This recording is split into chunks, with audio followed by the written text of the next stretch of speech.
Молк за измените на кривичниот законник на судењето за Титаник за изборните нерегуларности. На рочиштето се заслушуваа сведоци, но ниту обвинителката, ниту одбраната не го отворија прашањето за застарување на делото злосторничко здружување.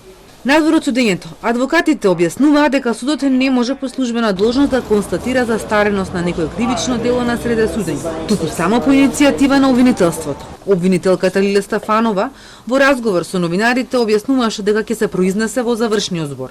Тогаш ќе го повлече обвинението за злосторничко здружување, а судот ќе констатира во пресудата. Според Стефанова, судењето за Титаник во секој случај треба да продолжи, затоа што обвинетите одговараат и за други кривични дела, кои се поврзани со изборите, и затоа нема да има дополнителни трошоци. Со измените на кривичниот законник на удар е делото злосторничко здружување за организаторите на групата. За членовите застаре уште пред 2 години. Поранишните министри Јанкуловски и Јанакиевски признаа вина, па делото злосторничко се уште им стои во обвинителното портфолио за Титаник на Никола Груевски и Кирил Божиновски.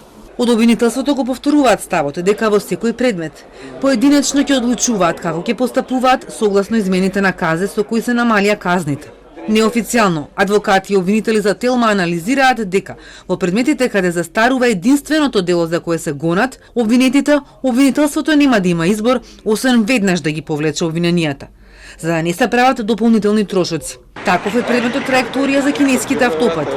Обвинителството нема да може да чека завршен збор, бидејќи единственото дело за кое одговараат Пешевски, Јанакиевски и Ѓоргиевски е злоупотреба на службената положба и застарува за половина месец.